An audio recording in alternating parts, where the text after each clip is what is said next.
सर्वेभ्यो नमो नमः। संस्कृत सीखो के YouTube पटल पर मैं प्राध्यापक कृष्ण वशिष्ठ आप सभी का हार्दिक स्वागत और अभिनंदन करता हूं।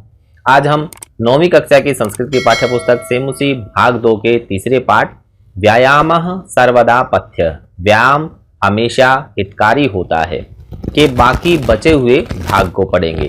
श्लोक नंबर 1 से 6 तक हमने पिछली वीडियो में जान लिया था। जिसने उसे नहीं देखा है वह उसे डिस्क्रिप्शन बॉक्स में या आई बटन पर जाकर उसे देख सकता है। बाकी के श्लोक नंबर 7 से लेकर 11 तक आज हम पढ़ेंगे, उनका सरलार्थ हम जानेंगे। आइए जानते हैं।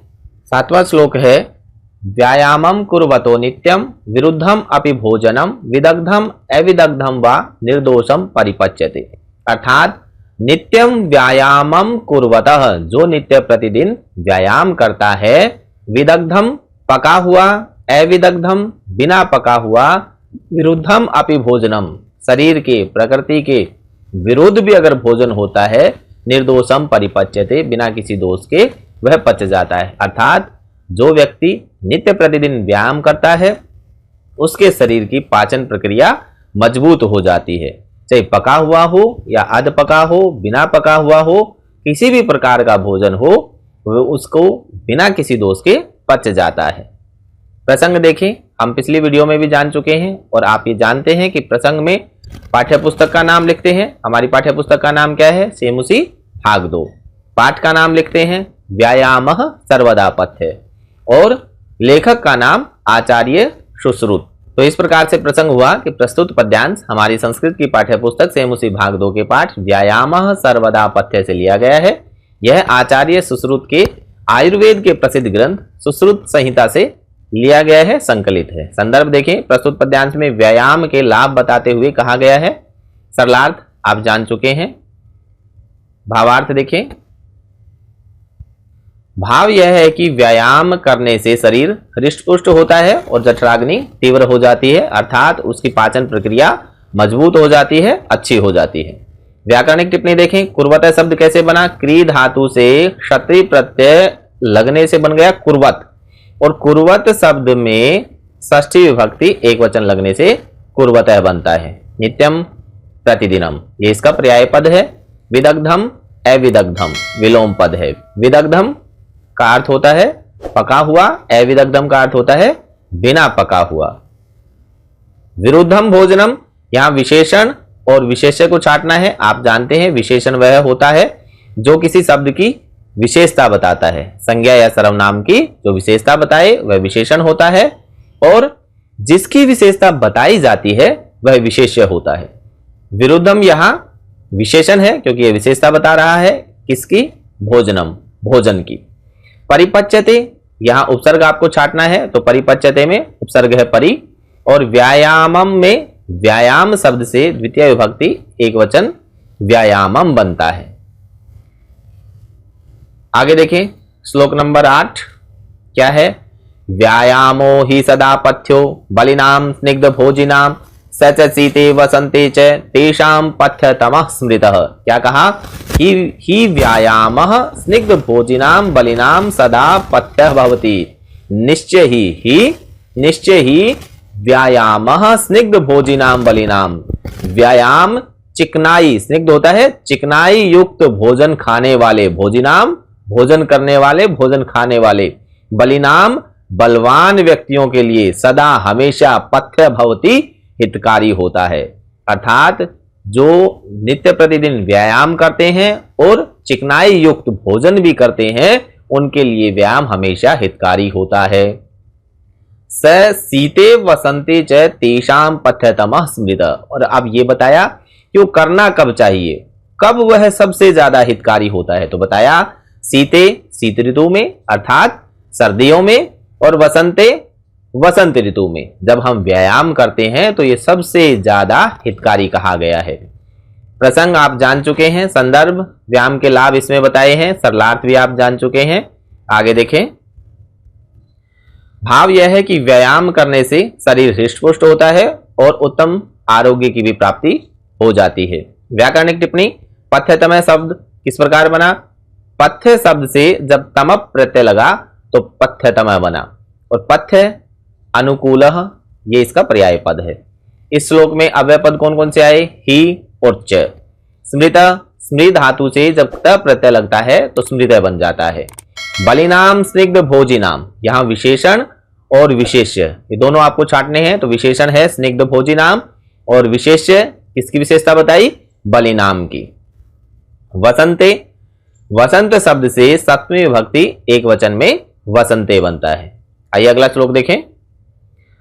सर्वेषु ऋतुषु अहरअह पुंभी आत्महितेशिभिः बलस्यार्धेन कर्तव्यो व्यायामो हन्यतो अन्यथाः। आत्महितेशी भी पुंभी, पुंभी होता है मनुष्य, जो मनुष्य आत्म अपना, हितेशी भी अपना हित चाहते हैं, जो मनुष्य अपना हित चाहता है वह सर्वेषु ऋतुषु सभी ऋतुओं में अहरह प्रतिदिन बलस्य अर्धेन अपने बल का आधा व्यायाम कर्तव्य, व्यायाम करना चाहिए। अर्थात उस मनुष्य को जो अपने हित को चाहता है उसे सभी ऋतुओं में अपने बल से आधे बल का व्यायाम करना चाहिए। अतः अन्यथा हन्ति, अगर ऐसा नहीं करते हैं तो यह हानिकारक होता है। संदर्भ, पद्यांश में कितना व्यायाम करना चाहिए यह बताते हुए कहा गया है।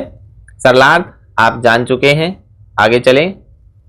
भावार्थ, भाव यह है कि शरीर के सामर्थ्य से अधिक व्यायाम मनुष्य को स्वस्थ करने के स्थान पर रोगी बना देता है। कहा भी गया है अति सर्वत्र वर्जयेत, अर्थात अति सब जगह सभी की हानिकारक होती है, अर्थात अति हमें नहीं करनी चाहिए। व्याकरणिक टिप्पणी देखें। सर्वेषु, सर्व सर्वनाम शब्द है, उससे सप्तमी विभक्ति बहुवचन में सर्वेषु बनता है। तो जिस प्रकार इसमें सप्तमी बहुवचन है उसी प्रकार ऋतु शब्द से सप्तमी बहुवचन में ऋतुषु बन जाता है। अहरह प्रतिदिनम, ये इसका पर्याय पद है। अव्यपद अन्यथा इस श्लोक में आया है। कर्तव्य कैसे बना? ये मिसप्रिंटिंग है, कर्तरी शब्द नहीं है, ये क्री धातु है।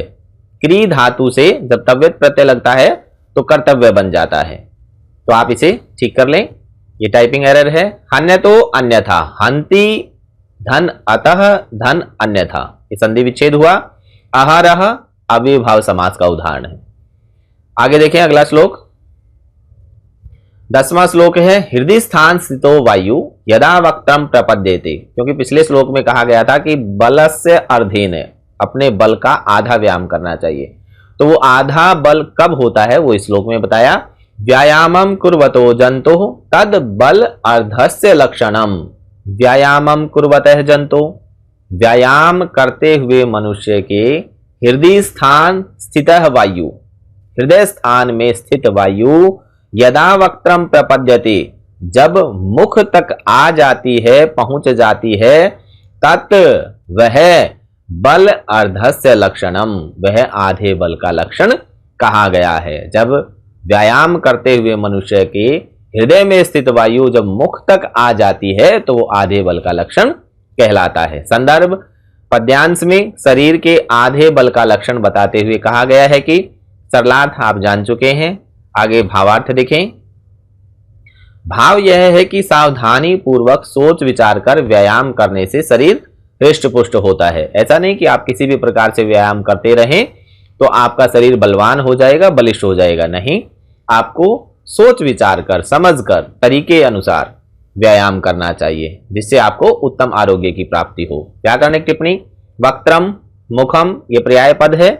आस्थित कैसे बना? आ उपसर्ग पूर्वक स्था धातु से जब त प्रत्यय लगता है तो आस्थित बन जाता है। अव्यय पद यहाँ कौन सा प्रयोग किया गया है? यदा। जंतु शब्द कैसे बना? जंतु शब्द से षष्ठी विभक्ति एक वचनम में जंतोः बनता है।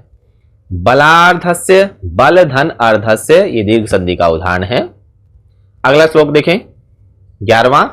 वयोबल शरीराणि देश काल असनानि च समीक्ष कुर्याद व्यायामम अन्यथा रोगम आपनुयात। क्या कहा? वयः, वय क्या होता है? आयु। बल शरीर का बल, शरीराणि हमारा शरीर, देश स्थान, काल समय और असनानी भोज्य पदार्थ अर्थात हमारा भोजन। समीक्ष व्यायामम कुर्यात, इन सब की समीक्षा करके ही हमें व्यायाम करना चाहिए। अन्यथा रोगम आपनुयात, अन्यथा रोगों को प्राप्त होता है। अर्थात जो मनुष्य अपनी आयु, अपना बल, अपने शरीर, अपने स्थान और समय और भोजन आदि की समीक्षा करके व्यायाम नहीं करता है, वह बलवान या निरोग होने के स्थान पर रोगी बन जाता है। इसलिए इन सभी की समीक्षा करते हुए ही हमें व्यायाम करना चाहिए। संदर्भ प्रस्तुत पद्यांश में व्यायाम कब और कहां करना चाहिए यह बताते हुए कहा गया है कि, और सरलार्थ अभी आपने जाना, आगे देखें भावार्थ। भाव यह है कि सावधानी पूर्वक सोच विचार कर व्यायाम करने से शरीर हृष्ट पुष्ट होता है, अर्थात शरीर बलवान हो जाता है, बलिष्ठ हो जाता है और उत्तम आरोग्य की भी प्राप्ति होती है, शरीर स्वस्थ रहता है। व्याकरणिक टिप्पणी देखें, वयः ये आयु, इसका पर्याय पद आप लिखें। समीक्ष सम उपसर्ग पूर्वक ईक्ष धातु से जब लेप प्रत्यय लगता है तो समीक्ष बन जाता है। अव्यय पद इस श्लोक में कौन कौन से आए? च और अन्यथा। रोगम शब्द कैसे बना? रोग शब्द से द्वितीय विभक्ति एक वचनम में रोगम शब्द बना है। इस प्रकार से आज आपने बाकी के बचे हुए श्लोक नंबर 7 से लेकर 11 श्लोकों का सरलार्थ जाना। सर्वेभ्यो नमो नमः।